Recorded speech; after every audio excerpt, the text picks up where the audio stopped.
जय जय गुरुदेव, जय जय गुरुदेव, जय जय गुरुदेव, जय जय गुरुदेव।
आद्य सकृत स्वराज करुणेश केवल कर्ता की जय।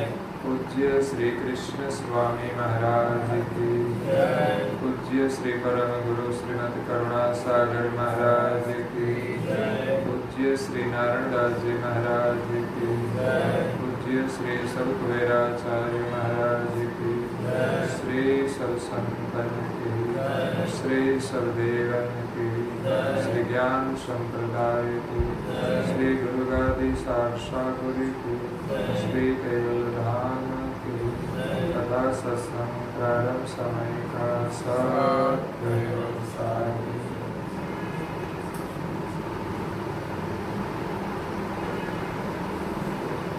केवलं सौ सात केवल साई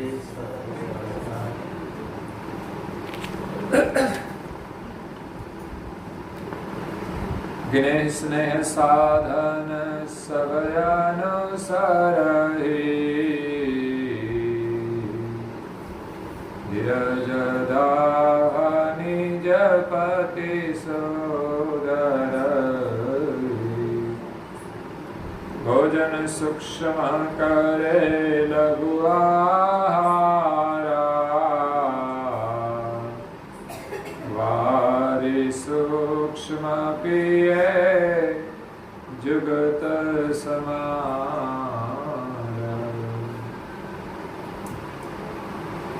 प्रिय भक्तजनों, ज्ञान संप्रदायના અધ્યસ્થાપક अनंत ब्रह्मांडाधीश विश्व नियंता सकलता सर्जनहारना परम विशेष अंश अनंत अंशोना तारणहार परम मोक्षना दाता कैवल धर्म धुरंधर महान समर्थ परम श्रेष्ठ परम विभूतिवान परम दयालु परम कृपा निधि सर्वज्ञ दिव्य परम गुरु श्रीमती करुणा सागर महाराज विश्वभरना मनुष्यता तनुधारी चैतन्य जीवात्माओने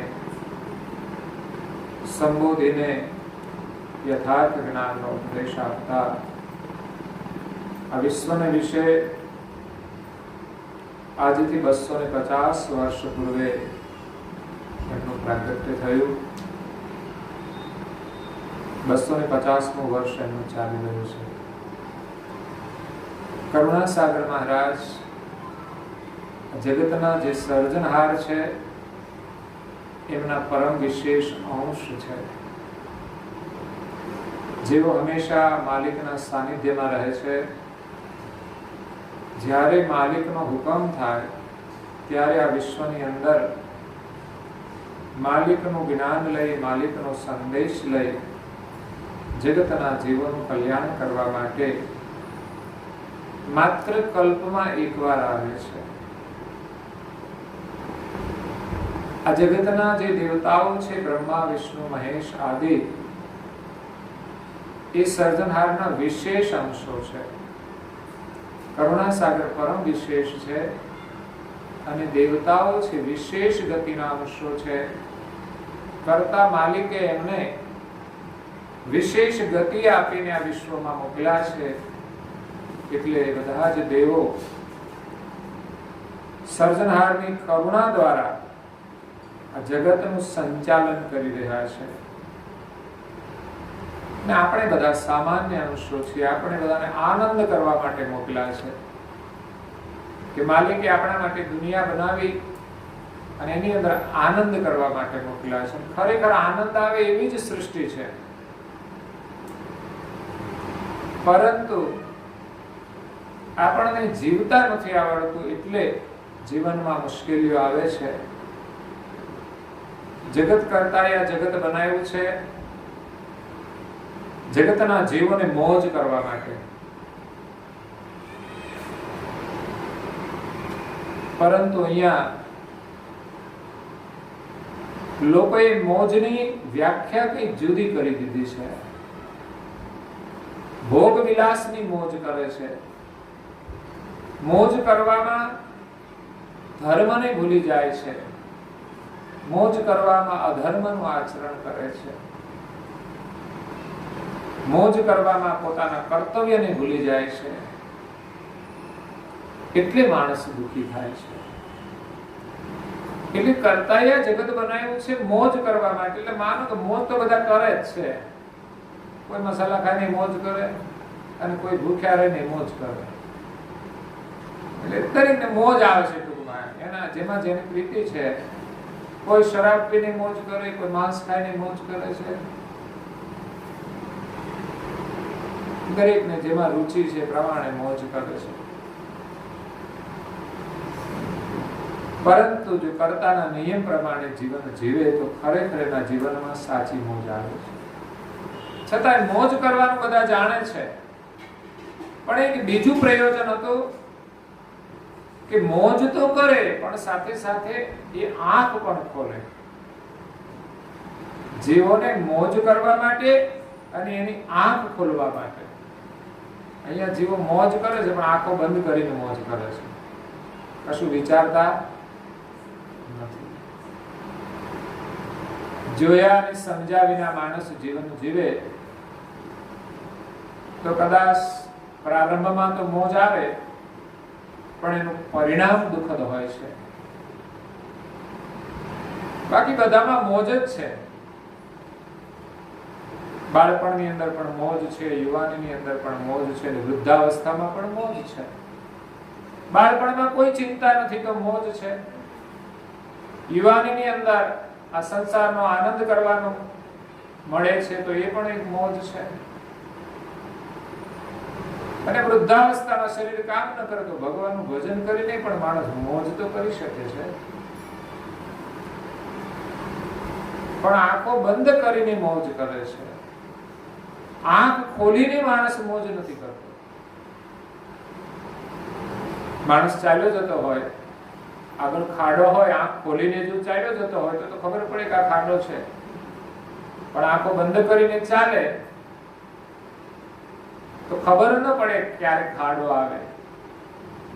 પડે ખરી પણ ક્યારે ખાડામાં પડે ત્યારે પડે. મોટા ભાગે લોકો દુઃખી થાય ને ત્યારે આંખો ખુલે છે કે હું દુઃખી થઈ ગયો. પરંતુ માણસ જો સમજીને જીવે, ધર્મ સાથે જીવે તો લગભગ મુશ્કેલીઓ ઓછી આવે. જે આવે છે આગળ પાછળના સંબંધ વાળી હોય છે. એટલે કરુણાસાગર મહારાજ એમ કહે છે કે જગતના જીવો આંખ ખોલવાનું જાણતા નથી કે આપણે જે આનંદ તો કરી રહ્યા છીએ પણ આનંદ બનાવ્યો છે કોણે? જે સાધનથી આનંદ કરીએ છીએ સાધન બનાવનાર કોણ છે? જે શરીરમાં રહીએ છીએ શરીર બનાવનાર કોણ છે? આ જગતની પ્રત્યેક વસ્તુ કરતા માલિકે બનાવી છે. એમ એકલા એકલા કઈ આનંદ આવે એવું નથી. કરતા માલિકની બધી સમષ્ટિની વ્યવસ્થા છે તો આપણે આનંદ કરી શકીએ. કોઈ વ્યક્તિ વ્યક્તિગત રીતે આનંદ કરી શકે નહીં. જો કરતા માલિકની જે વ્યવસ્થા છે એનાથી અલગ રહીને કોઈ આનંદ ન કરી શકે. એની વ્યવસ્થા છે, આ પૃથ્વી બનાવી છે, એની અંદર અનાજ કણ પાકે છે તો આપણને ખાવા મળે છે. માત્ર કમાવાથી જ ખાવાનું નથી મળતું. દુષ્કાળ પડે તો પૈસા પણ કામ લાગતા નથી. કપડાં પહેરવા માટે જોઈએ તો એની પણ ચીજ વસ્તુઓ માલિકે બનાવી છે. તો આનંદ કરવા માટે કરતા માલિકે કેટલી વસ્તુઓ બનાવી છે. માનવ એનું સંશોધન કરે છે સમય અનુસાર, પણ મૂળ વસ્તુ તો કરતા માલિકે બનાવેલી છે. તો આપણે આંખ ખોલવાની છે કે આ જગતના બનાવનાર કોણ છે. ખરેખર એને આપણે પામવાના છે, એના માટે મનુષ્ય દેહ મળ્યો છે. કે કરુણાસાગર મહારાજના પટ્ટ શિષ્ય પૂજ્ય શ્રી નારાયણદાસજી મહારાજ સ્વરચિત સિદ્ધાંત ભાવની ગ્રંથને વિશે 47મા અક્ષરમાં કહે છે કે દિનેશ ને સાધન સબ અનુસરહી. કોઈ પણ કામ કરો તો જ્ઞાન મેળવીને કરો, સમજીને કરો. અને કોઈ કામ કરો તો એમાં તમે નિષ્ઠા રાખો. એક તો કાર્યનું આપણને જ્ઞાન હોવું જોઈએ. પછી રસોઈ બનાવવાની હોય તો ભલે, વ્યવસાય કરવાનો હોય તો ભલે, ગાડી ચલાવવાની હોય તો ભલે, કોઈ પણ કાર્ય કરીએ એનું જ્ઞાન હોવું જોઈએ. અને એમાં આપણને સ્નેહ પણ હોવો જોઈએ. આજે સરસ ભોજન બનાવ્યું તો એનું જ્ઞાન હતું. જમાડવાનો પણ એક સ્નેહ હતો, એમાં આનંદ આવે છે. પણ કોઈ કાર્ય કરીએ ને આપણને એમાં સ્નેહ ન હોય તો પછી એમાં વેઠ થતી હોય છે. કોઈ પણ આપણે ત્યાં માણસ કામ કરતો હોય, એને કામ કરવામાં જો સ્નેહ ન હોય તો પછી કામ સરખું ના કરે, વેઠ કરે. એમાં સંસારમાં આપણે જે કોઈ કામ કરીએ તે સમજીને કરીએ અને પ્રેમથી કરીએ. સમજણ ન હોય તો પણ કામ શક્ય નથી. પ્રેમ ઘણો હોય પણ જ્ઞાન વિના આપણે કેવી રીતે કરી શકીએ? રસોઈ સારી બનાવી છે પણ નોલેજ જ નથી તો શું કરવાનું? પ્રેમ તો ઘણો છે. બંને વસ્તુની જરૂર છે. સફળતા ત્યારે જ મળશે કે આપણી પાસે જ્ઞાન હશે અને બીજું આપણી પાસે પ્રેમ હશે. તો ધર્મ પાળવા માટે, સાધના કરવા માટે આ પ્રધાન બે વસ્તુની જરૂર છે. તો જ્ઞાન પ્રાપ્તિ કરવા માટે આપણે સત્સંગ કરીએ છીએ, ધર્મ ગ્રંથોનું અધ્યયન કરીએ છીએ, અનુભવી પુરુષોના સાનિધ્યમાં રહીએ છીએ, એમના કાર્યોમાંથી આપણને જ્ઞાન મળે છે. અને એનો મહિમા જાણીને એ કાર્ય કરવા માટે આપણો પ્રેમ હોવો જોઈએ.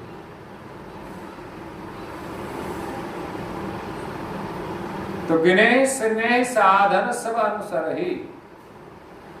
આપણે જે કઈ કાર્ય કરીએ એ સમજી અને પ્રેમથી કરીએ. અહીંયા નારાયણદાસજી મહારાજ શ્રી વિશેષ સાધના માટે કહે છે કે ભક્તિ માટે, ધર્મ માટે આપણે જે સાધના કરી એમાં સમજણ બહુ મહત્વની છે. ધર્મના 3 અંગ છે, જ્ઞાન, વૈરાગ અને ભક્તિ. પહેલું અંગ જ્ઞાન છે. જ્ઞાન વગર કોઈ કાર્ય સિદ્ધ થતું નથી. એટલે બાળકને આપણે 5 વર્ષનો થાય એટલે સીધો ભણવા જ બેસાડીએ છીએ. કારણ કે પહેલું તો એને શિક્ષણ જોઈશે, સુખી થવા માટે, આગળ જવા માટે. શિક્ષણ વગર આગળ જઈ શકાતું નથી, નહીં તો મજૂરી કરવી પડે. એમ સાધના કરવા માટે પણ જ્ઞાન બહુ જરૂરી છે. આ જગતની અંદર જે કોઈ મહાન પુરુષો થઈ ગયા એમણે આપણને જ્ઞાન આપ્યું છે કેવી રીતે જીવન જીવવું જોઈએ. અત્યારે આપણા જીવનમાંથી આ ધર્મ ગ્રંથો દૂર થઈ ગયા છે, જેનો અભ્યાસ નથી હોતો. એટલે વર્તમાન સમયની અંદર જે પરિસ્થિતિ હોય અનુરૂપ આપણે જીવતા હોઈએ છીએ. પછી આપણી મનની ઈચ્છાઓ પ્રમાણે જીવતા હોઈએ છીએ. એટલે આપણે ધર્મને ભૂલીને જીવીએ છીએ તો જીવનમાં મુશ્કેલીઓ આવે છે. એટલે ધર્મને સમજવાની જરૂર છે. એના માટે અભ્યાસની પણ જરૂર છે, સત્સંગની પણ જરૂર છે. તો જ્ઞાન અને સ્નેહથી આપણે સાધના કરવાની છે. તો બતાવે છે કે ધીરજ દાહ નિજ પતિ સુધરહી. નિજ પતિને આપણે પ્રાપ્ત કરવાના છે, માલિકને પ્રાપ્ત કરવાના છે, પરમાત્માને પ્રાપ્ત કરવાના છે. એના માટે સાધના કરવાની છે. તો સાધનામાં ધીરજ પણ જોઈશે. કોઈ કાર્ય એક દિવસમાં સફળ થઈ જતું નથી. કોઈ વ્યવસાય કરીએ તો પણ એક દિવસમાં સફળતા મળી જતી નથી. કોઈ કામ શીખીએ તો એક દિવસમાં આવડી જતું નથી. એના માટે અભ્યાસની જરૂર છે. એના માટે યોગ્ય સમયની પણ જરૂર છે. સમય વ્યક્તિ ઉપર આધાર રાખે છે. કોઈ વ્યક્તિ જલ્દી પણ શીખી જાય, કોઈ વ્યક્તિ મોડી પણ શીખે. પરંતુ નિરંતર અભ્યાસની જરૂર છે. અભ્યાસની અંદર પણ સ્નેહની જરૂર છે. ધીરજ બહુ મહત્વની છે. સાધનાની અંદર, ભક્તિની અંદર ધીરજ મહત્વની છે. વિશ્વાસ મહત્વનો છે. જે કોઈ સાધન કરીએ એમાં આપણે વિશ્વાસ હોવો જોઈએ.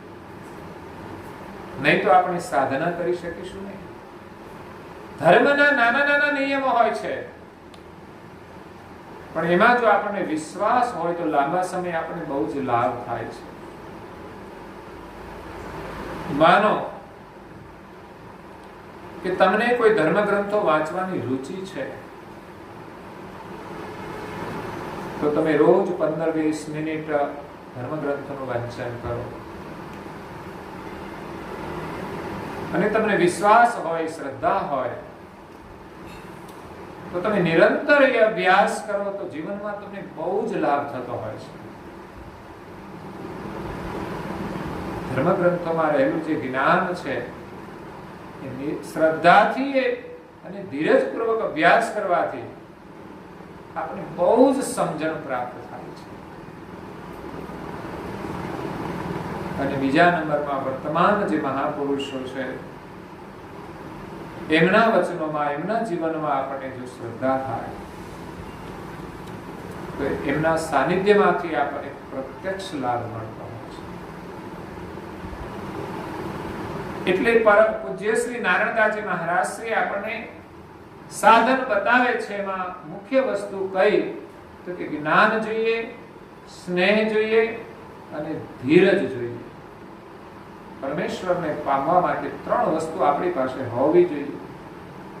પૈસા હોય કે ન હોય જરૂરી નથી. બીજી કોઈ પૂજા સામગ્રી ન હોય તોય ચાલી જાય, પણ તમારામાં સમજણ હોવી જરૂરી છે. સમજણ વગર જ મુશ્કેલીઓ ઊભી થાય છે. સમજણ સાધન સાચું, સર્વે થકી સમજણ સાધન સાચું. સમજણથી તમે જીવન જીવો, સમજણથી કાર્ય કરો, એ જ સાધન સાચું છે. સમજ્યા વિના કરવું તે કાચું. કામ તો કરીએ છીએ પણ કાચું કહેવાય, ખોટું તો ના જ કહેવાય. ઘણા કામો કાચા હોય છે, ખોટા નથી હોતા, અધૂરા હોય છે. કાષ્ટને મથતા અગ્નિ પ્રગટે. એક દ્રષ્ટાંત આપ્યું છે કે કાષ્ટનું મંથન કરીએ તો અગ્નિ પ્રગટ થાય. આજે તો આપણી પાસે લાઇટરો છે, દીવાસળી છે, એટલે ફટાફટ કરી દઈએ છીએ. પણ એક સમય હતો કે જ્યારે દીવાસળી પણ નહોતી, ત્યારે લાઇટરો પણ નહોતા. ત્યારે અગ્નિ પ્રગટાવવા માટે લાકડાનો ઉપયોગ કરતા. 2 લાકડાને ઘસે અને એમાંથી અગ્નિ પ્રગટાવતા. અને જંગલોમાં પણ આગ લાગે છે, એ જ રીતે લાગે છે. પવનથી વૃક્ષોની 2 ડાળીઓ ઘસાય અને ધીમે ધીમે ઘર્ષણ થતા થતા એમાંથી અગ્નિ પ્રગટ થાય છે. કાષ્ટને મથતા અગ્નિ પ્રગટે, તાન પડે જો ટાઢો. પણ એ જો લાકડામાં આપણે ઘર્ષણ નિરંતર કરીએ તો ગરમ થઈને એમાંથી અગ્નિ પ્રગટે. એટલે એમાં તાપ આવતો હોય છે, ગરમી આવે. એ જો ઠંડો ન પડે તો થાય. નહીં તો તમે 2-4 વખત ઘસીને મૂકી રાખો, ફરી 2-4 વખત ઘસો, આવી રીતે આખો દિવસ કરીએ તો અગ્નિ ના પ્રગટ થાય.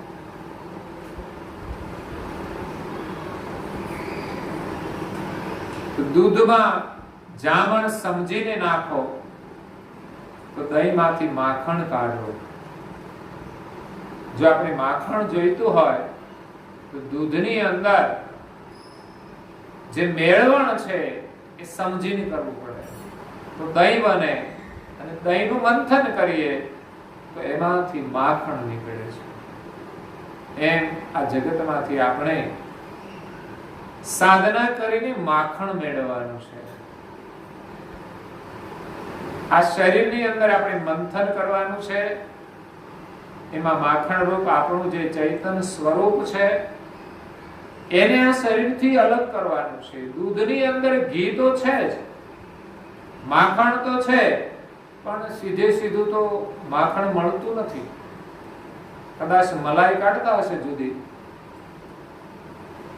પણ માખણ જોઈતું હોય તો એને વિધિવત સમજીને દહીં બનાવવું પડે અને એને મંથન કરીએ તો માખણ નીકળે.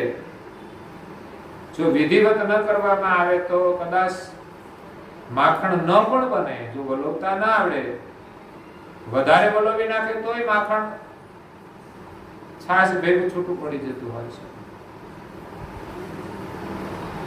એટલે દૂધમાં માખણ સમજીને નાખો તો દહીંમાંથી, દૂધમાં જામણ સમજીને નાખો તો દહીંમાંથી માખણ કાઢો.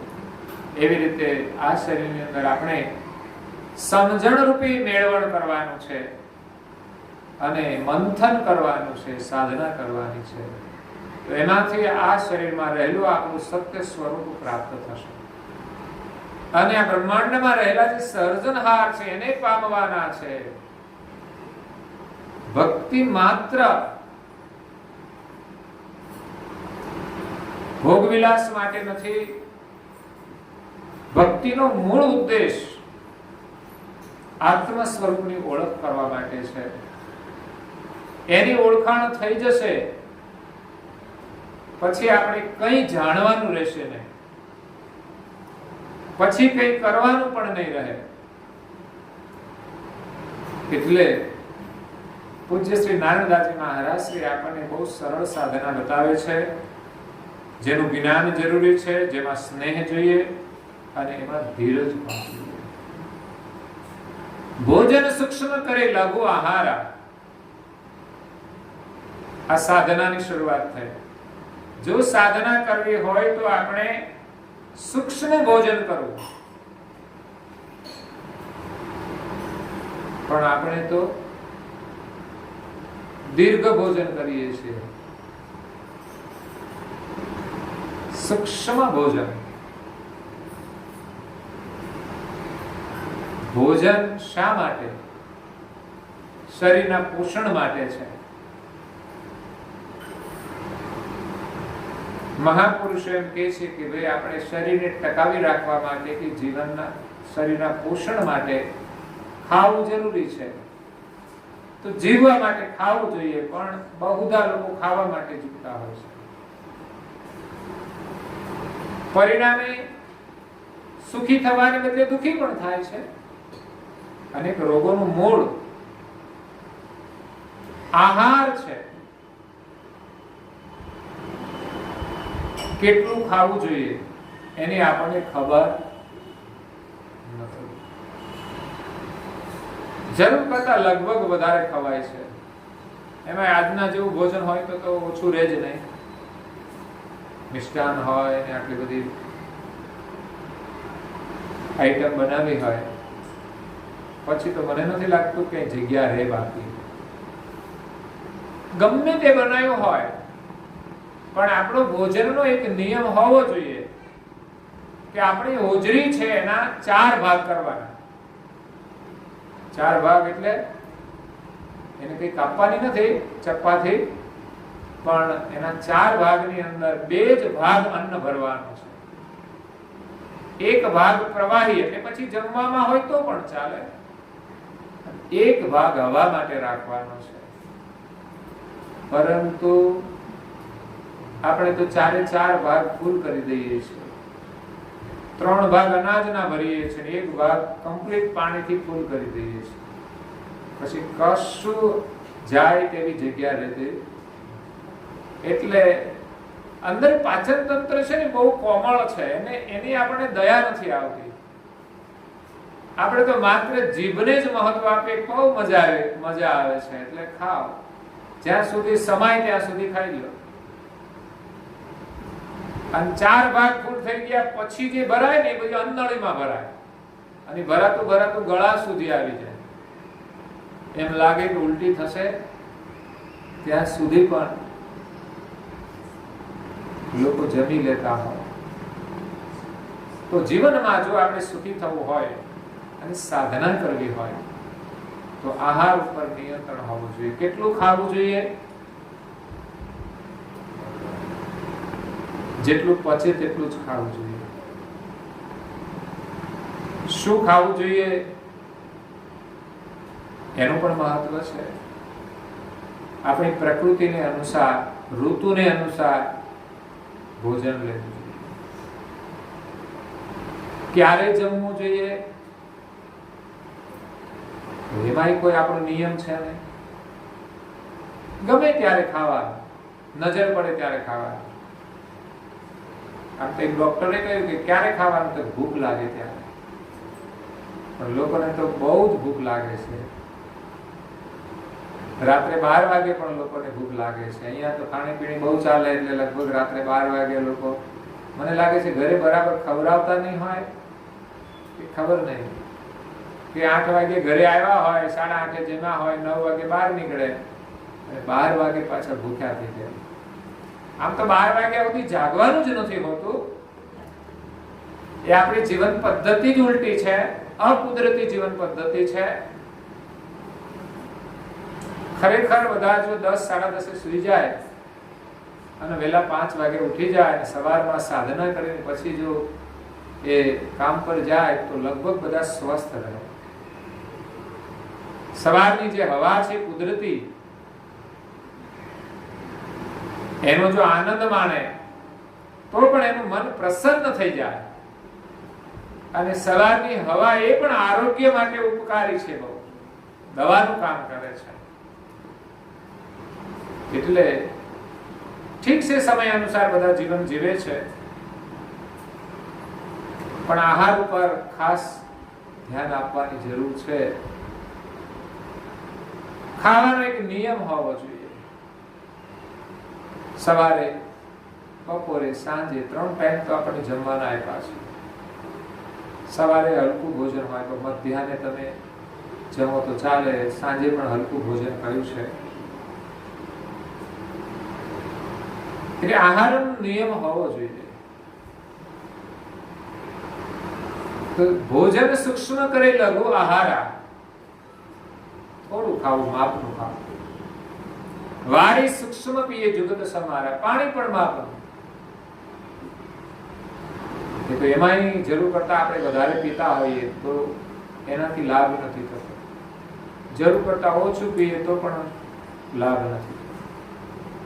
શરીરને જેટલું જોઈએ એટલું પાણી આપણે પીવું જોઈએ, પણ પાણી શુદ્ધ કરીને પીવું જોઈએ.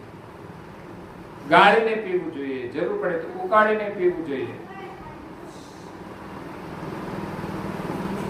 પરંતુ આજે લોકો મસાલો ખાતા હોય પછી મિનરલ પાણી પીવે તો કોઈ મહત્વ રહેતું નથી. પાણી જ શુદ્ધ પીવું એવું નહીં, ભોજન પણ શુદ્ધ કરવું જોઈએ. અશુદ્ધ ભોજન પણ ગ્રહણ કરવું જોઈએ. અશુદ્ધ ભોજનની અંદર જે બનાવવામાં વપરાતી વસ્તુઓ અશુદ્ધ હોય, હલકી હોય.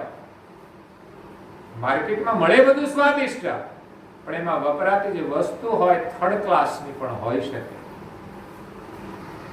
તો એ અશુદ્ધ ભોજન કહેવાય.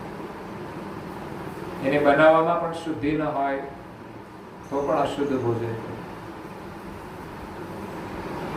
એટલે શુદ્ધ ભોજન કરવું જોઈએ, સાત્વિક ભોજન કરવું જોઈએ, અને શુદ્ધ પાણી પીવું જોઈએ. આગળ ઊંઘવાની પણ વાત કરી. સૂક્ષ્મ શયન જાગ્રત અધિકાય, ઊંઘવાનું ઓછું ને જાગવાનું વધારે. સૂક્ષ્મ શયન, માપનું સૂવું જોઈએ. કેટલું ઊંઘવાનું? 6 કલાક ઊંઘ પર્યાપ્ત છે. ગ્રહસ્થ જીવનમાં 6 કલાકની ઊંઘ પર્યાપ્ત છે. બાળક માટે 2 કલાક વધારે કયા છે. યોગી માટે 4 કલાકની ઊંઘ, ભોગી માટે 6 કલાકની, રોગી માટે 8 કલાકની. બાળક માટે પણ કોઈ નિયમ નથી, એને ઊંઘ આવે તો ઊંઘી જાય. પણ મોટા થયા પછી તો આપણી ઊંઘ ઉપર આપણું નિયંત્રણ હોવું જોઈએ, આપણો નિયમ હોવો જોઈએ.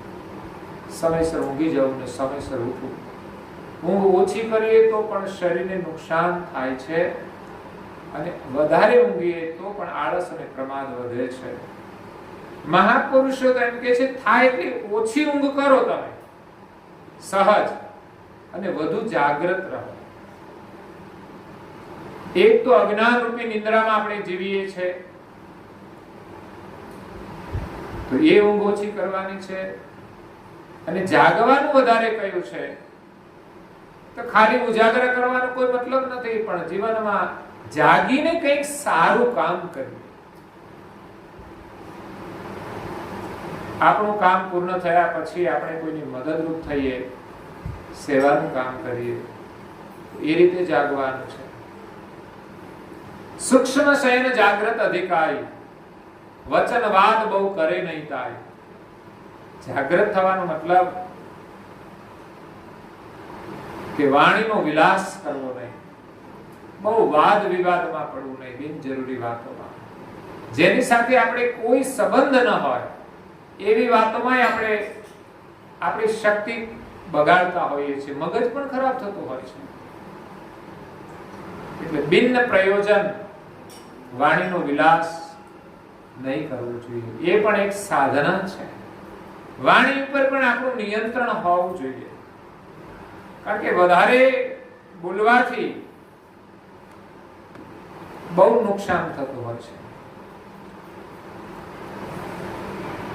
બિન પ્રયોજન બોલીએ તો આપણે બોલીએ એનો કોઈ અર્થ નહીં, બિનજરૂરી વાણી.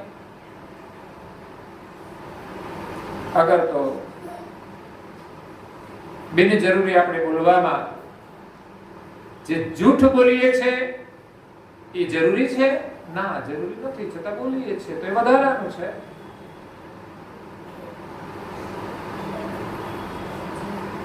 જરૂરી હોય એટલું અવશ્ય બોલવું જોઈએ. સામાજિક જીવનમાં આપણે સાથે રહેતા હોઈએ તો એકબીજા સાથે વાતચીત પ્રેમથી કરવી જોઈએ. ઘણીવાર આપણે બોલતા નથી હોતા એકબીજા સાથે, એ પણ દોષ છે. સમસ્યા એ છે કે બોલવાની જગ્યાએ નથી બોલતા, નથી બોલવાની જગ્યાએ આપણે બોલતા હોઈએ છીએ, એટલે સમસ્યાઓ વધે છે. ન બોલતા હોઈએ, જ્યારે જરૂર હોય ત્યારે આપણે બોલીએ તો એનું પરિણામ સારું આવે છે. કોઈ કારણસર ન બોલતા હોય પણ ક્યારેક તો બોલવાની શરૂઆત કરી અને એનું સમાધાન કરવું જોઈએ. ન બોલવાથી પણ માણસ પરેશાન હોય છે. હા, સમજણથી માણસ મૌન રહે તો કોઈ દુઃખ નથી,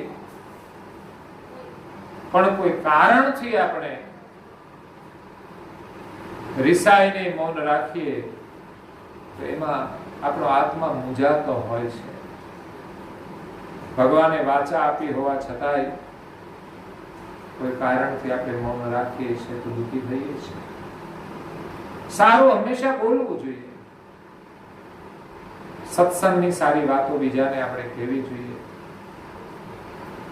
અને સામાજિક જીવનમાં કંઈ પણ કામ કરવું, એકબીજાને સાથે રહેવાનું હોય તો બોલવાનું અનિવાર્ય છે, પણ એવું નહીં બોલવું જોઈએ કે જેનાથી આપણા સંબંધો બગડે, જેનાથી આપણો વ્યવહાર બગડે.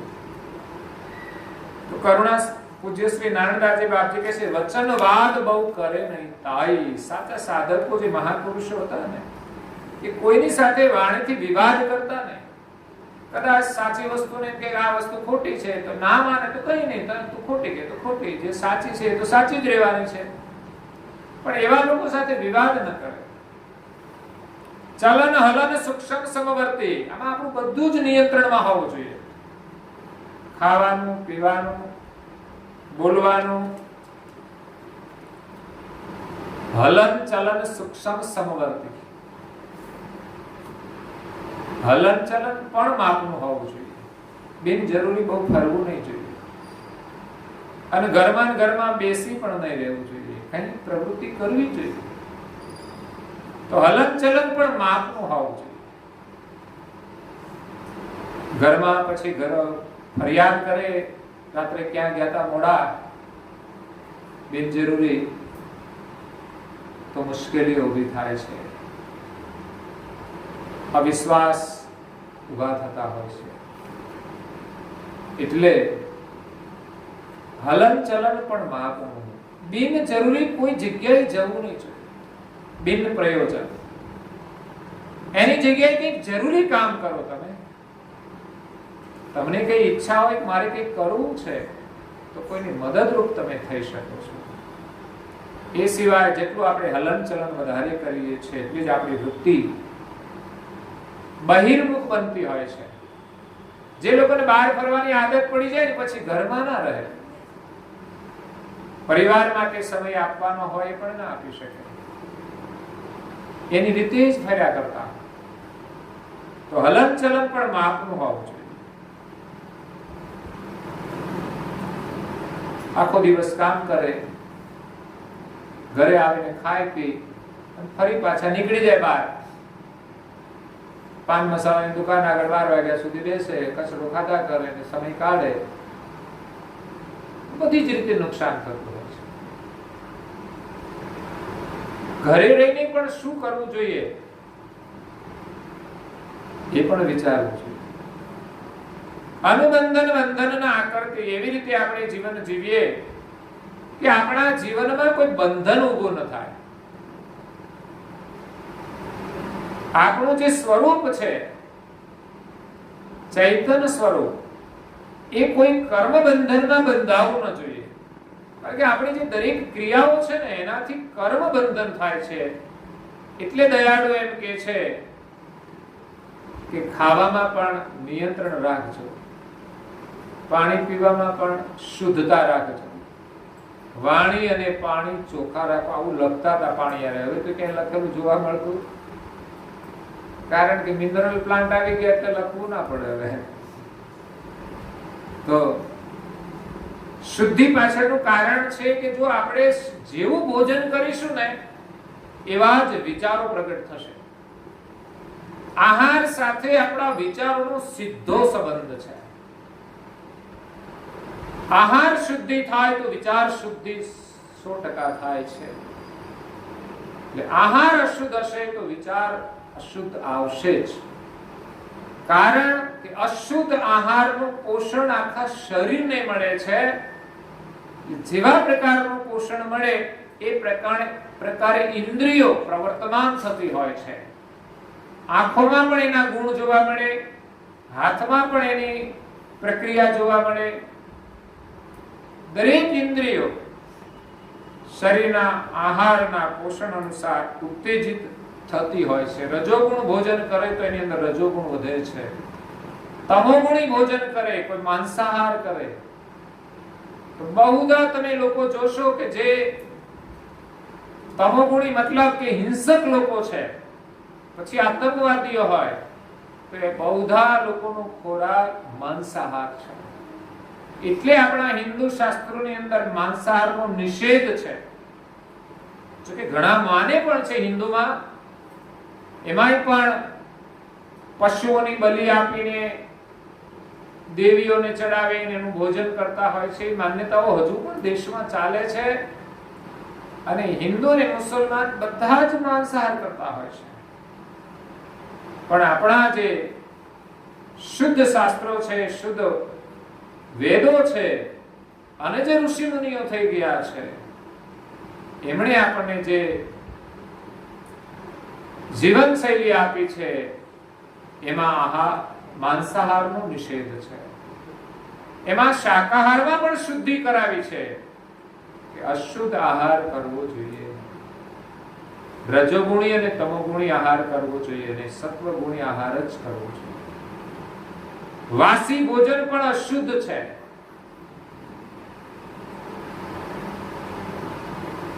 બહુ દિવસનું બનાવેલું ભોજન એ પણ અશુદ્ધ કહેવાય છે. તો આ પ્રમાણે આપણી ઇન્દ્રિયો નિયમનમાં હોવી જોઈએ.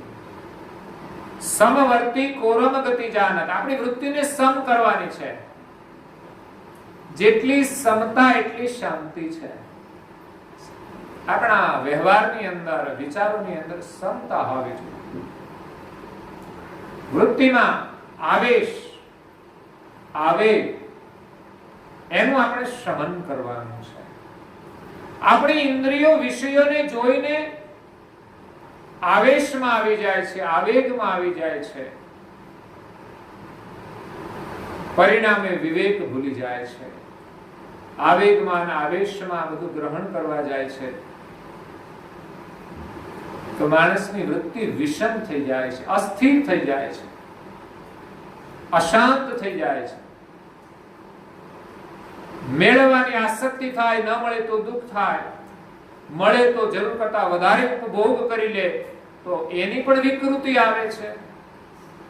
કોઈ પણ વસ્તુ અતિરેક થાય એટલે એમાં વિકૃતિ આવે જ છે. કોઈ પણ વ્યવહાર હોય, કોઈ પણ ક્રિયાની અંદર અતિરેકતા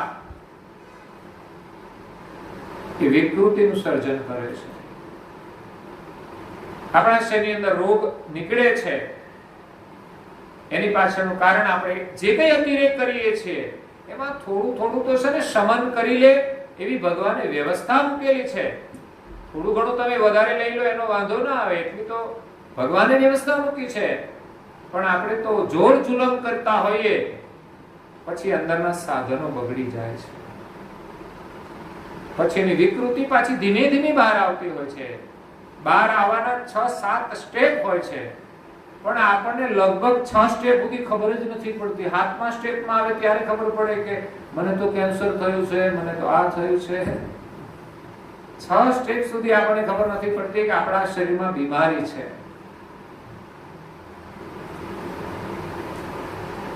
એટલે આપણી પાસે એનું નોલેજ નથી, જ્ઞાન નથી, આપણી પાસે પ્રેમ નથી, માટે આ શરીર ઉપર અત્યાચાર થાય છે. એટલે વૃત્તિને સમ રાખવાની છે. કોઈ પણ ઇન્દ્રિયોનો વ્યવહાર કરીએ, પરિવારમાં રહીએ, બહાર ફરવા જઈએ, કોઈ પણ પરિસ્થિતિમાં આપણે સમ રહેવું જોઈએ. દક્ષિણ ભારતની અંદર તિરુવલ્લુવર નામે એક સંત થઈ ગયા. પોતે ગ્રહસ્થી જીવન જીવતા હતા, પણ નીતિમાં જીવન જીવતા હતા, સાદું જીવન જીવતા હતા. પોતે કાપડ વણવાનું કામ કરતા, હાથે કાપડ વણતા, અને પછી એ કાપડ લઈ અને બજારે જાય, રોડ ઉપર બેસે, બાકડા ઉપર, અને કાપડ વેચે. પણ એનો સ્વભાવ બહુ શાંત હતો, એટલે લોકોમાં એ વિશેષ પરિચિત થઈ ગયા, શાંત સ્વભાવ. પણ કોઈ યુવાનોને મશ્કરી કરવાની ઈચ્છા થઈ કે કોઈ માણસ ગમે તેવો શાંત હોય તો પણ એ ગુસ્સે થઈ શકે. એ લોકો એમની પાસે કાપડ લેવા માટે ગયા. પૂછ્યું, કાપડનો શું ભાવ છે? તો એમણે કહ્યું કે 40 રૂપિયા. આખા ટાંકાને 40 રૂપિયા. તો કે મારે આખો નથી લેવો, અડધો જ લેવો છે. તો એકના 2 ભાગ કર્યા. 20 રૂપિયા આપજો. પેલા એના પણ 2 ટુકડા કરી નાખ્યા, 10 આપજો. એના પણ 2 ટુકડા કરી નાખ્યા, 5 આપજો. એમ કરતા કરતા આખો ટાંકો ટુકડામાં વેચી નાખ્યો, કે જે કાપડ કશા કામમાં ના આવે. પછી યુવાન કે હવે મારા નથી જોઈતા ટુકડા. વિચાર કરો, ઘણી વાર તો દુકાન આપણે બહુ ખોલાવીને જોઈએ પછી લઈએ નહીં તોય લોકો અકળાઈ જાય. મેં તો એકવાર જોયું, એક વખત હું ફ્રૂટ વાળા પાસે કેળા લેવા ગયો, કેળા ના લીધા એટલે કે મફતમાં આપી દો, તમને મફતમાં આપી દો. કે ભાઈ મફતમાં નથી જોતા, પણ આ તો વધારે ભાવ લાગ્યા એટલે બીજે જઈએ, મફતમાં આપી દો. કે છે મફતમાં. એટલે અકળાય તો જાય, કારણ વગરના લોકો અકળાઈ જાય. ખરેખર આપણે નાની નાની વસ્તુમાં મગજમારી કરતા હોઈએ છીએ. નાની શાકભાજી લેવાની હોય તો પણ એ મફતમાં આપે તો આપણે બહુ ગમે હો. તો આપણે એમ લાગે કે આ શાકભાજી વાળો બહુ સારો છે. બોલો. અને એકાદી વસ્તુ ઓછી આપે ને આ એવો છે ને બહુ ખરાબ છે.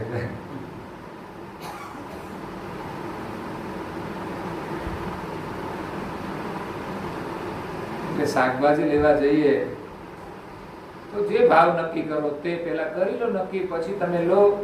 લીધા પછી કમ્પ્લીટ ત્રાજવામાં માપે આપે તોલીને તો પછી લઈ લેવું છે મગજમારી વગર. પણ બહુ ઓછું બને આવું. એ આપણે મગજમારી કરીએ ભાવમાં, પછી તોલીએ અને પછી તોલમાં પૂરું આપ્યું પછી પણ ઉપરથી આપણે પાછી 2 સિંગ વધારે નાખી દઈએ, કાં તો કે 2 મરચા નાખી દો, કાં તો કે ધાણા આપી દો ને એને એકાદ છોકરો લઈ આવો તો સારું પડે ધાણા ભેગો. એટલે એની ટેન્શન નહીં, પછી તમને રોજ ધાણામાં મફત આપશે.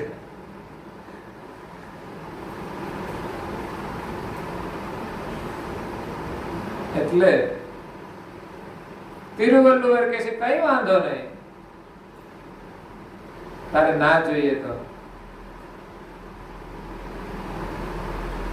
તે ટુકડા કરાયનો વાંધો નહીં, તું મને ન આપે તો કઈ નહીં, પણ જે વસ્તુનું નિર્માણ કઈ ઉપયોગ માટે થયું હતું એ તો કઈ કામ લાગશે.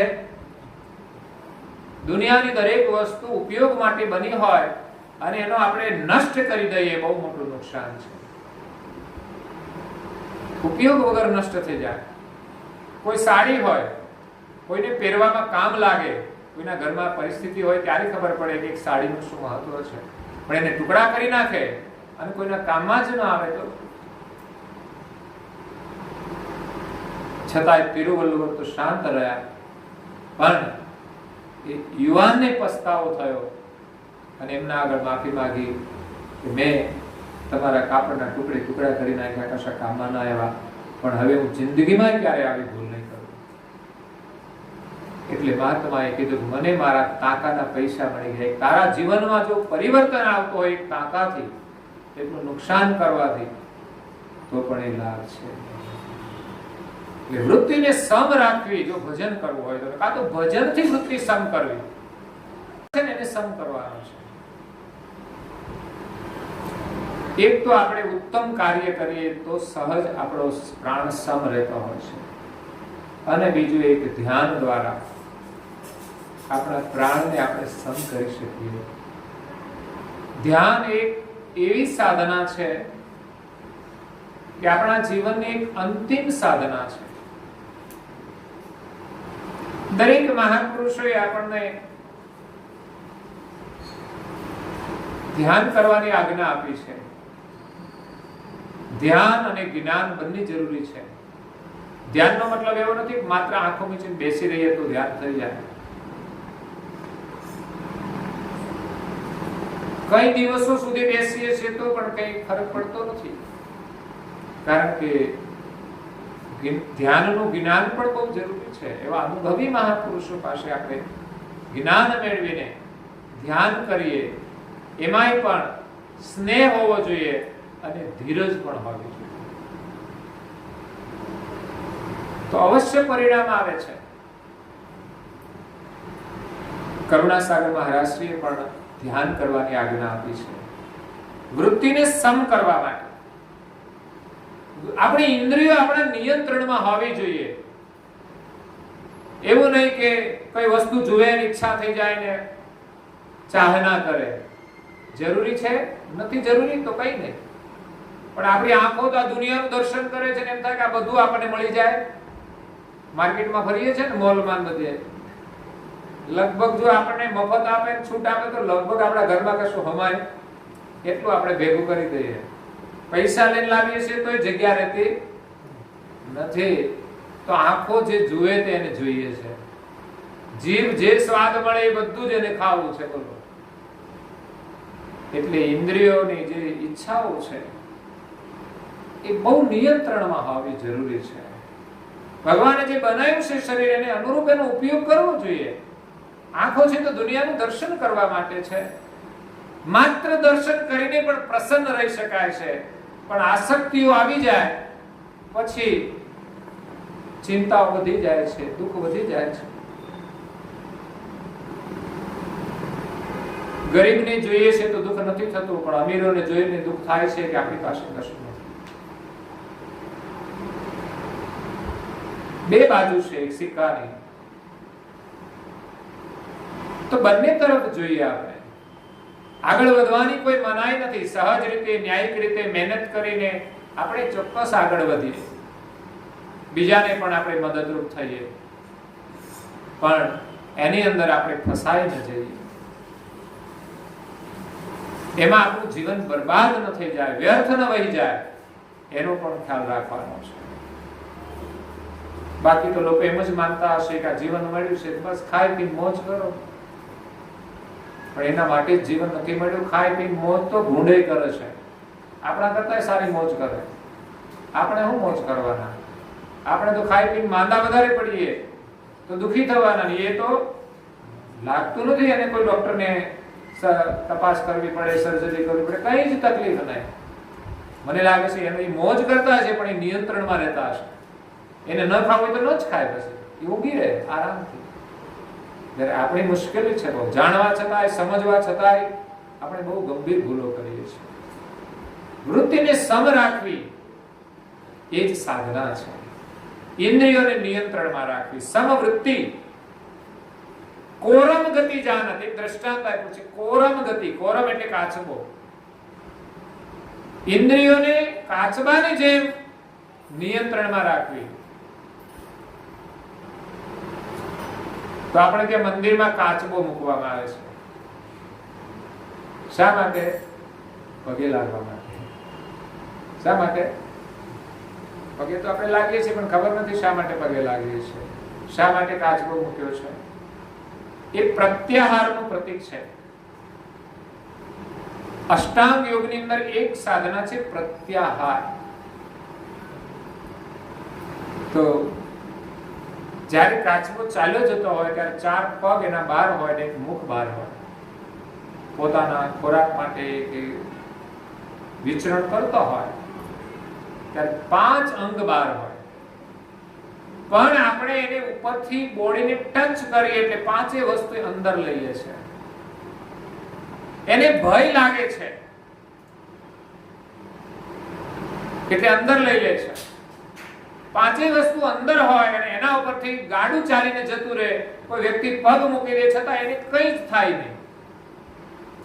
પણ જો એમાંથી એકાદ અંગ બહાર હોય અને કંઈ અથડાય તો એની ઈજા થઈ જાય છે.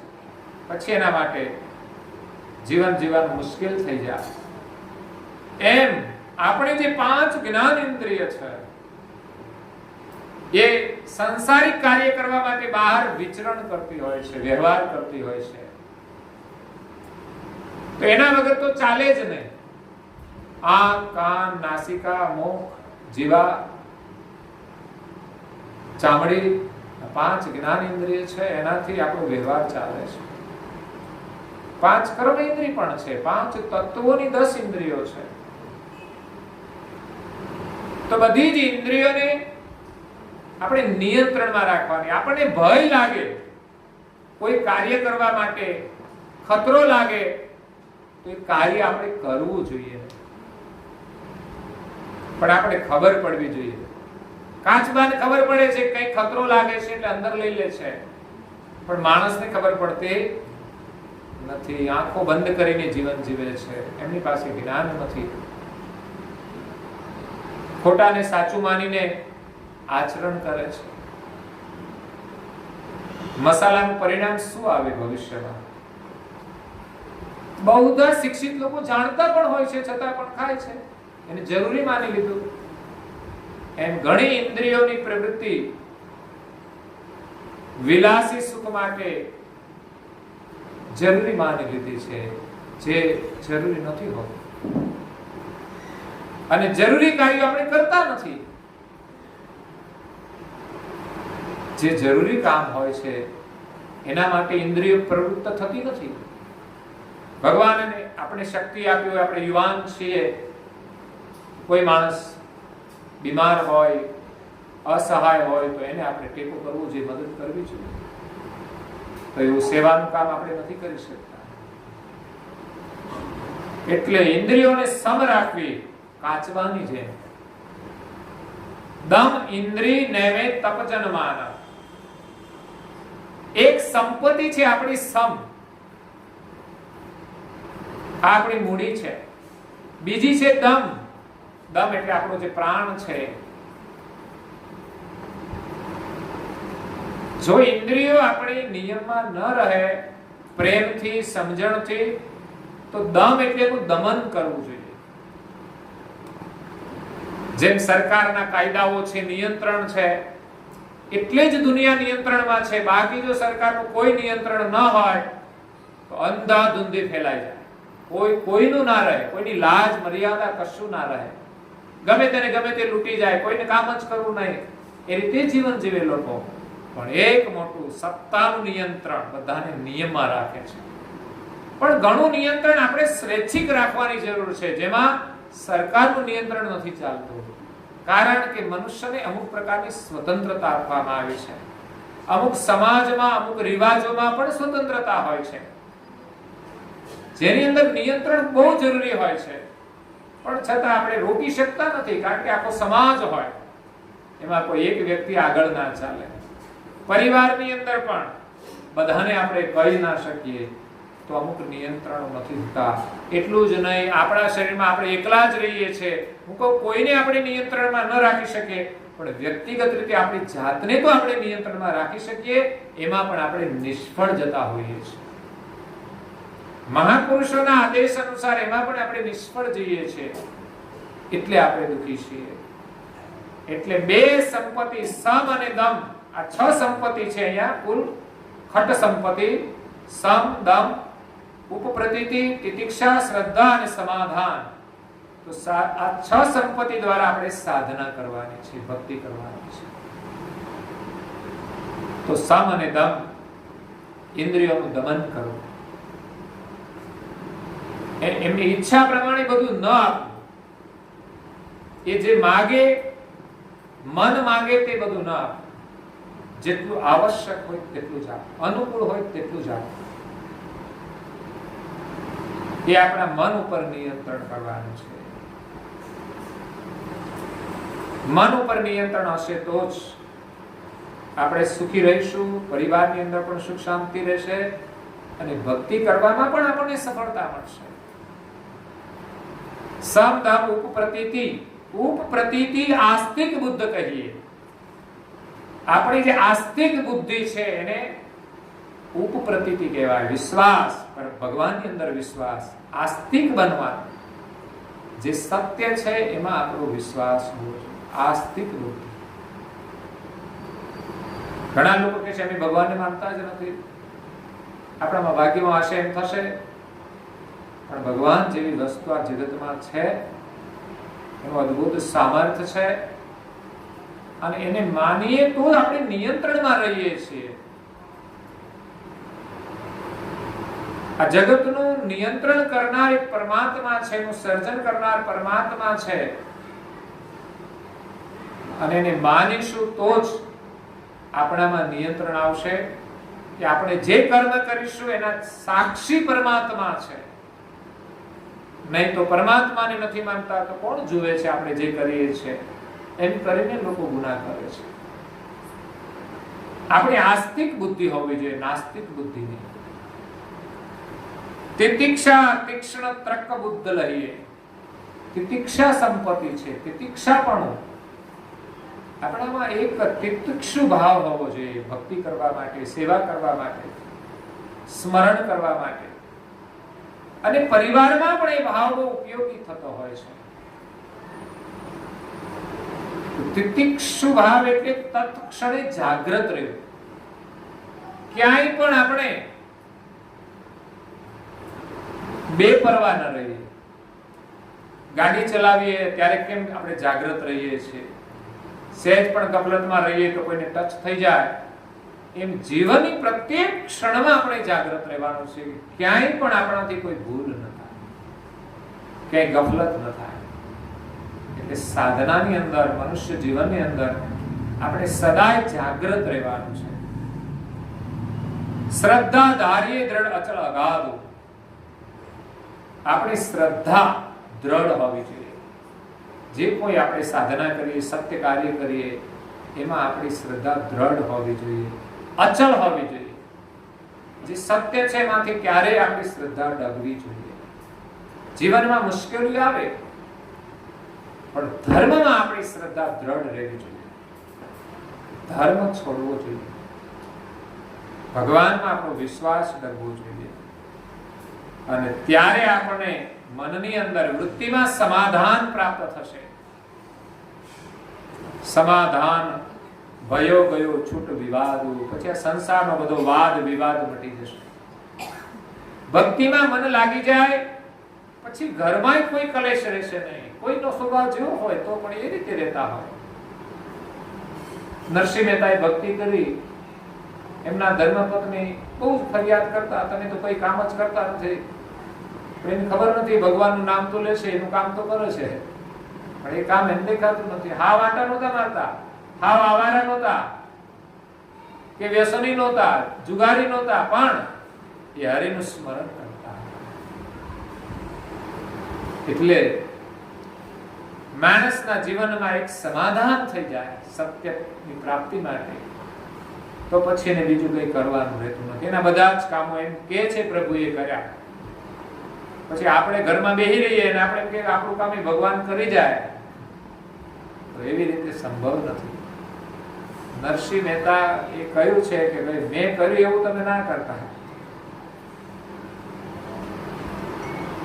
પણ દરેક મહાપુરુષોના જીવનમાંથી પ્રેરણા લેવાની હોય છે કે એમણે કામ નથી કર્યું એટલે આપણે નવરા બેસી નથી રહેવાનું, પણ ભગવાનમાં એનો પ્રેમ કેવો હતો એવો પ્રેમ આપણે જોડવાનો છે. અને પ્રેમ જોડ્યા પછી શું પરિસ્થિતિ ઊભી થાય એવું નથી કે નરસિંહ મહેતા જેવું થાય, કે બીજું પણ થાય. અને જે પરિસ્થિતિ આવે એને સ્વીકારવાની તૈયારી હોવી જોઈએ. એમને તો એમના ધર્મપત્ની દેવલોક થઈ ગયા તો કયું ભલું થયું, ભાંગી જંજાળ. પણ આ તો એક દિવસ પિયર જાય તો મેળ ના પડે, મુશ્કેલી ઊભી થઈ જાય, એમાં ક્યાં ચાલે એમના વગર. એટલે હોય તો પણ આનંદ છે, અને પરિસ્થિતિ આવીને ઊભી રહે કંઈ પણ, તો પણ સહજ રીતે સ્વીકારવાની આપણી તૈયારી હોવી જોઈએ. એટલે સમાધાન થઈ જાય તો બધો જ વિવાદ મટી જાય. સંસારમાં વિવાદ બહુ ચાલે. કોઈ પણ ક્ષેત્રમાં તમે પ્રવેશ કરો ને, ઘરમાં વિવાદ, બહાર જાઓ બધા મિત્રો બેઠા હોય ત્યાં વિવાદ, ધંધામાં વિવાદ, ધર્મમાં જાઓ એમાંય વિવાદ.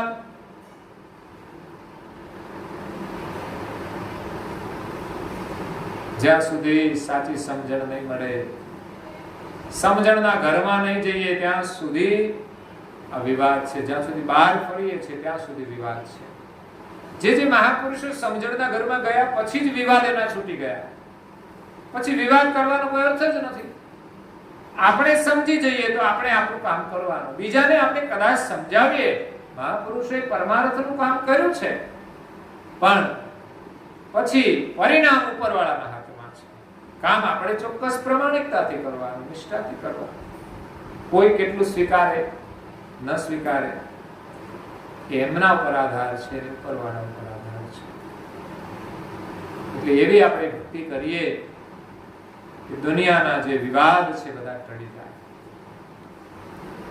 અહીંયા આપણે સુરતમાં મુરદાસ બાપનો આશ્રમ છે, બ્રાહ્મણી, એક સુંદર ભજન ગાય છે.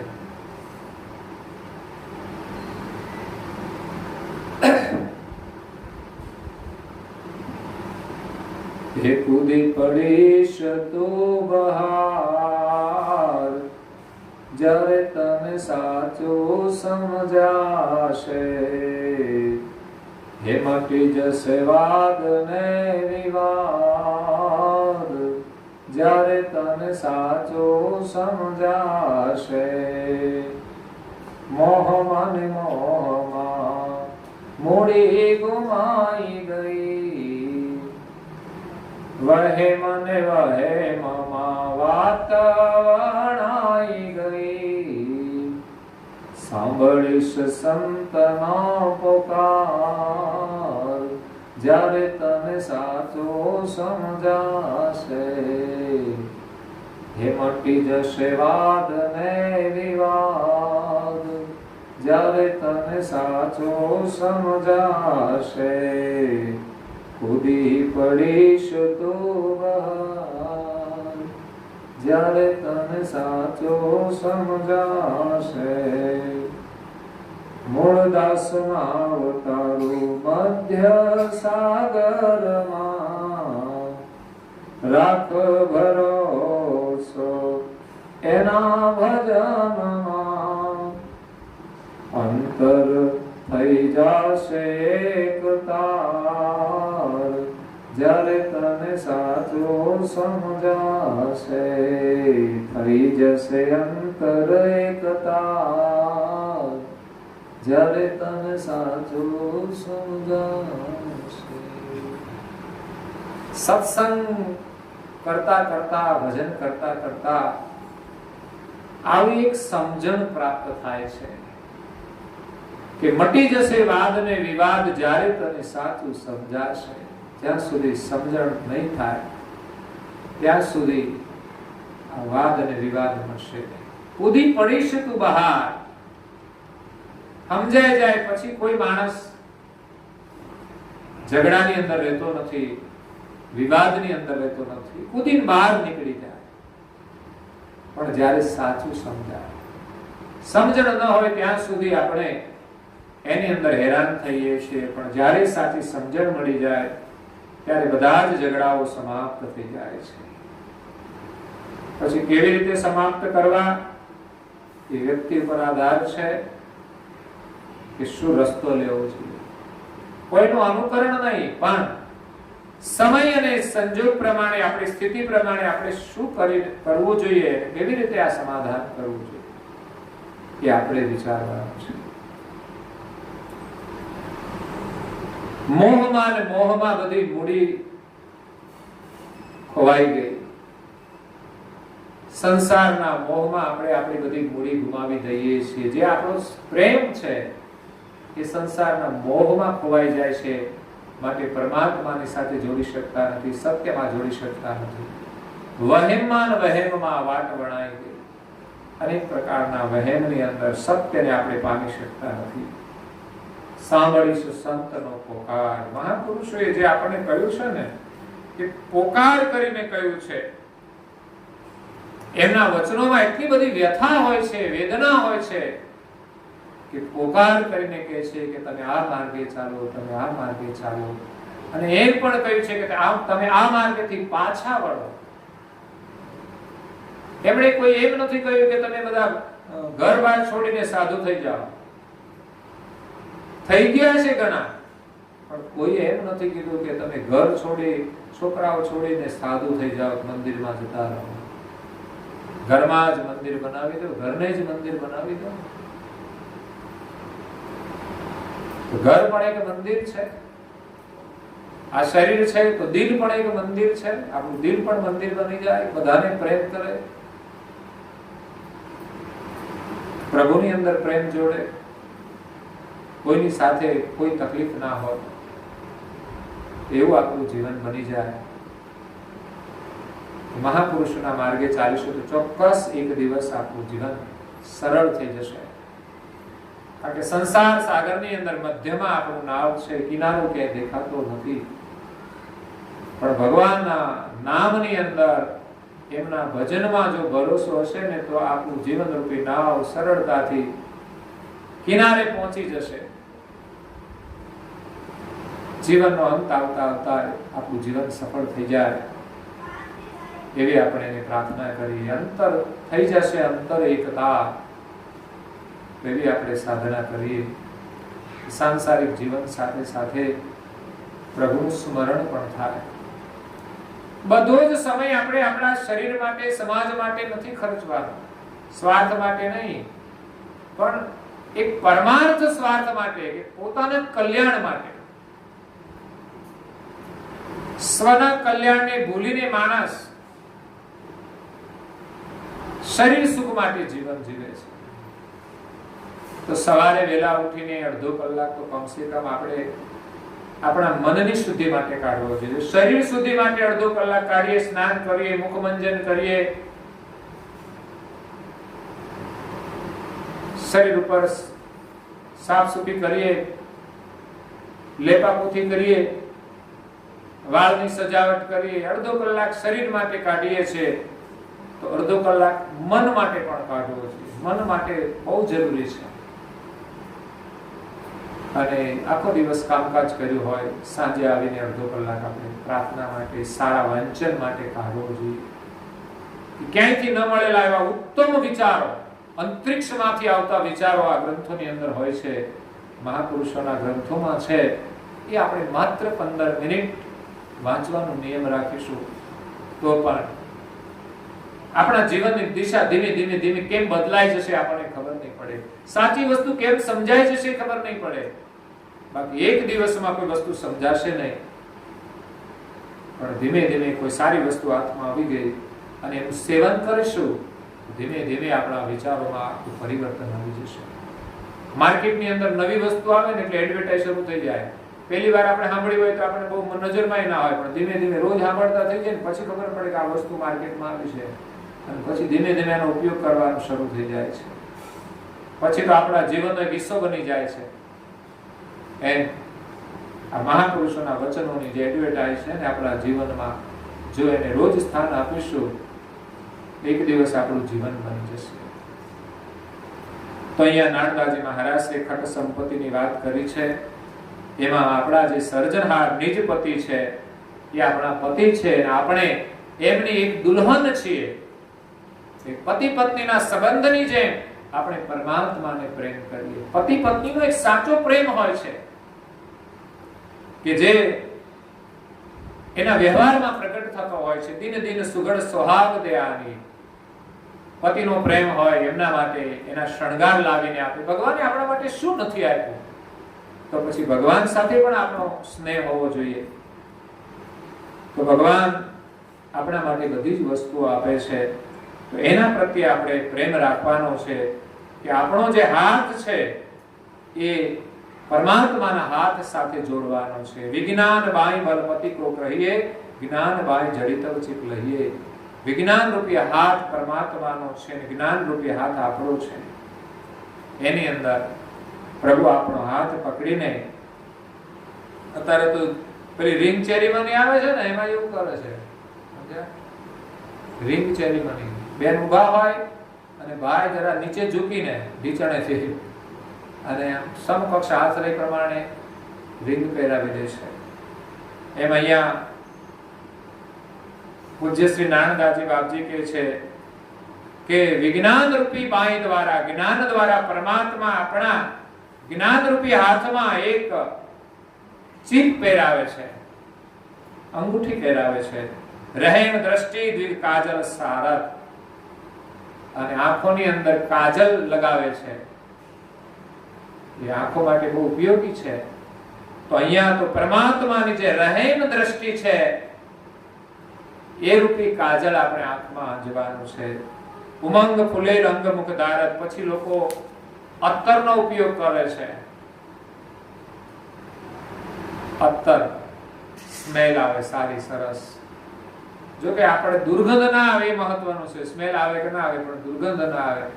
પણ આ વિદેશમાં તો શું છે, લોકો કહે છે કે ભાઈ બહુ નાય નહીં, એટલે કે પછી સ્પ્રે છાંટીને ચાલ્યા જાય. આગળ તો શોખ જ થઈ ગયો છે અત્તર લગાવવાનો, કે આમ અત્તર લગાવવાથી કોઈ આમ આવે તો ખબર પડી જાય કે આ તો કેવી સુગંધ આવે છે. પણ આ બધી કેમિકલ્સ વાળી સુગંધ હોય છે, બહુ લાભપ્રદ નથી હોતી, પણ એક ક્રેઝ છે. પણ અહીંયા તો તમે ઉમંગ રૂપી અત્તર, હવે ઉમંગ ન હોય અત્તર ચાટ્યું કરવાનું શું?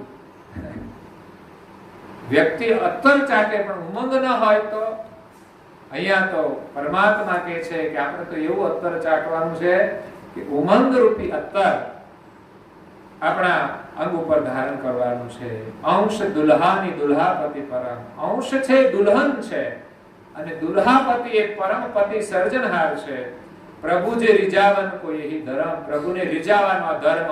એક પત્ની એમના પતિને રીજાવે કે પતિ એમના પત્નીને રીજાવે છે, એવી જ રીતે આપણે પરમાત્માને પ્રસન્ન કરવાના છે. ભક્તિ રૂપી ઉપહાર એમને અર્પણ કરીને પ્રસન્ન કરવાના છે. એમની સેવા પૂજા કરીને, પત્ની એક પતિની સેવા કરીને પતિને પ્રસન્ન કરે એમ જ સવારમાં ઉઠીને આપણા ઈષ્ટદેવની સેવા પૂજા ને પ્રાર્થના ને ભજન બધું કરવું જોઈએ. પતિ અને પત્ની બંને સાથે રહીને કરે તો એના જીવનમાં 4 ચાંદ લાગી જાય છે.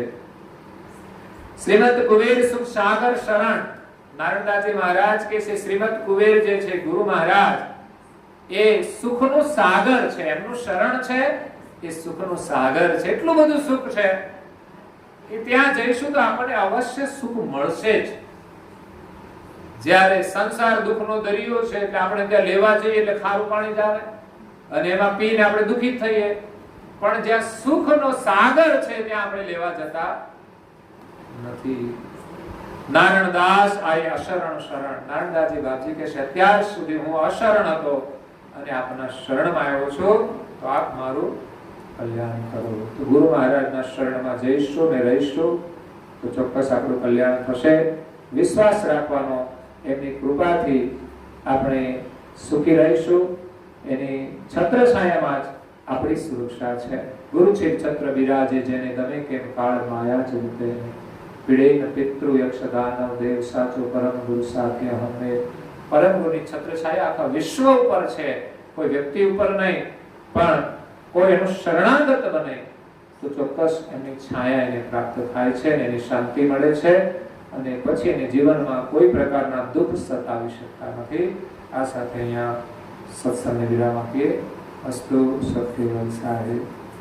શ્રીમદ કરુણા સાગર મહારાજ કી આદિ સકલ સ્વરાજ કરુણેશ કેવલ કરતા કી જય. પૂજ્ય શ્રી કૃષ્ણ સ્વામી મહારાજ કી જય. પૂજ્ય શ્રી પરમ ગુરુ શ્રીમદ કરુણા સાગર મહારાજ કી જય. પૂજ્ય શ્રી નારણદાસજી મહારાજ કી જય. પૂજ્ય શ્રી સૌકુબેરાચાર્ય મહારાજ કી જય. શ્રી શિવશંકર કી જય. શ્રી શિવદેવન કી જય. શ્રી જ્ઞાન સંપ્રદાય કી જય. શ્રી दुर्गादी सारसावली की श्री केवल धाम की कथा सत्संग गुणावती का सार केवल सागी.